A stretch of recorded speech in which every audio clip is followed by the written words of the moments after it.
Assalamualaikum. Waalaikumsalam warahmatullahi wabarakatuh.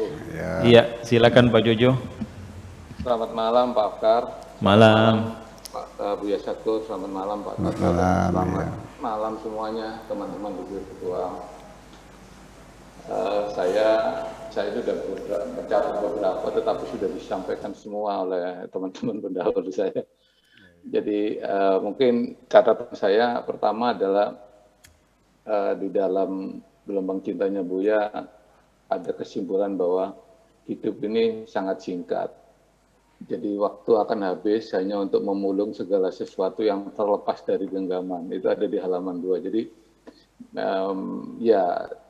tidak jauh beda dengan petua-petua Buya sebelumnya bahwa kalau kita hidup itu jangan sering-sering menoleh ke belakang, ibarat kijang larinya cepat dari singa, tapi karena sering menoleh ketangkap juga aja. Iya. Jadi, kalau mau menoleh pakai spion aja lah, lebih sempat dulu lah. Itu satu.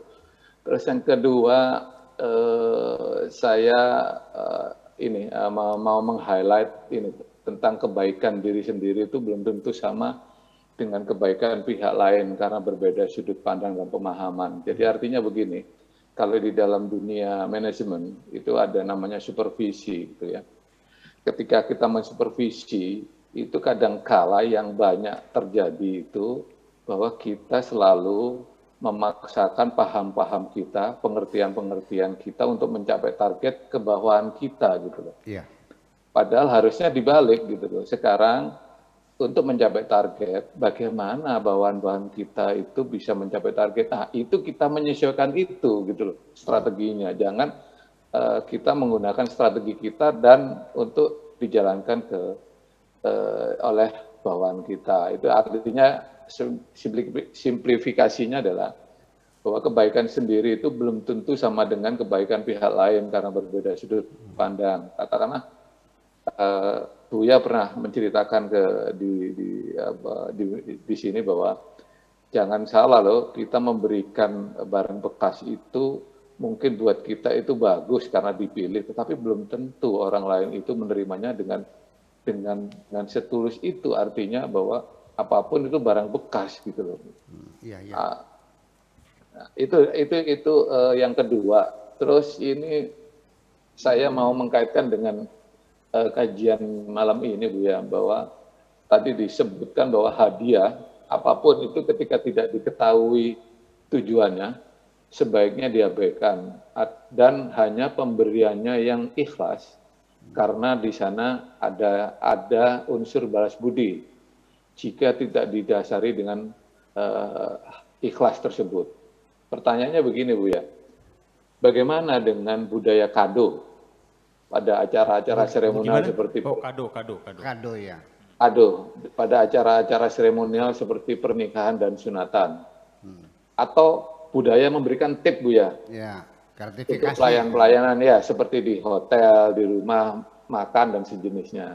Dan yang terakhir gini pertanyaannya, bagaimana menghindari dari budaya tersebut agar tidak ada ketersinggungan? Artinya begini, bagaimana kita menolak yang kado atau pemberian tip itu agar yang memberikan tidak tersinggung, gitu. Padahal kita memang niatnya bahwa kita memberikan sesuatu ke orang lain itu tidak perlu dibalas dengan pemberian yang lain. Saya kira begitu, Bu, ya, dari saya.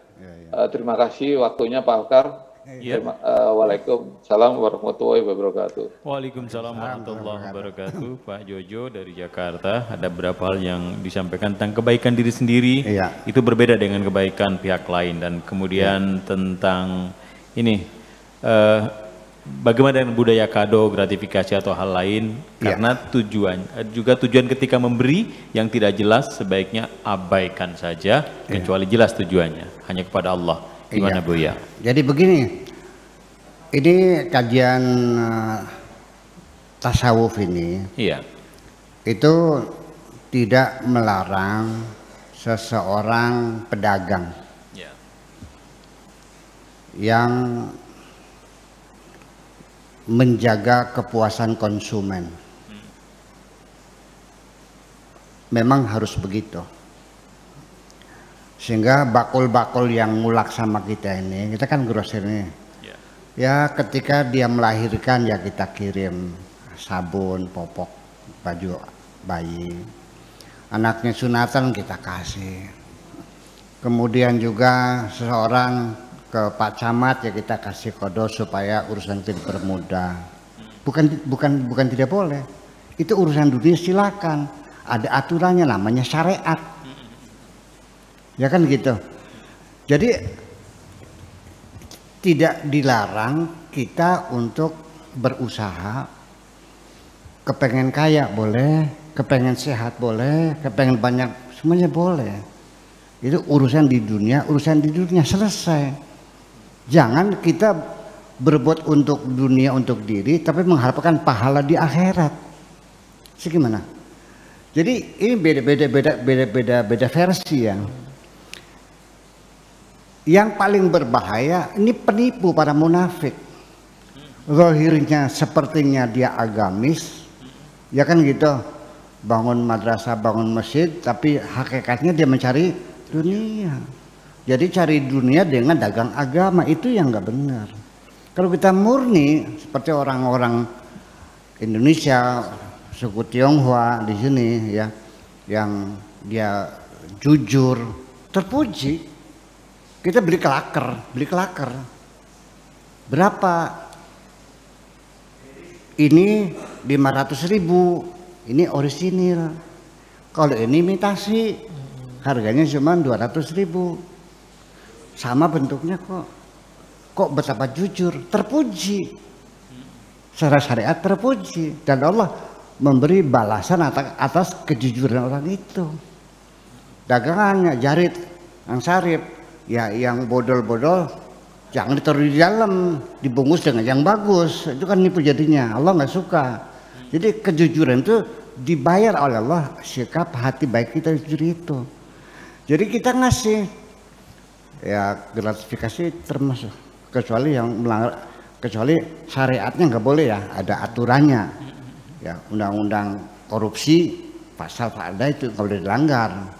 Tapi kalau sifatnya itu tidak ada kaitan dengan mendapatkan fasilitas, kemenangan proyek dan sebagainya, nggak ada masalah sebagai persahabatan, ya kan, menjaga hubungan. Saya kira semua orang juga dalam berbisnis juga sama. Ini kadang-kadang orang mikirin untung dirinya saja, nah orang lain mikirin enggak. Dalam berbisnis, lu jangan mikir untung diri aja, orang lain dapat apa, orang lain juga mikirin juga sama saja. Begini aja untuk teman-teman di sini, namanya bisnis itu artinya lu untung gue untung. Kalau lu untung gue rugi, namanya nipu, itu namanya. Satu contoh saja, sederhana sekali, saya contoh sekali.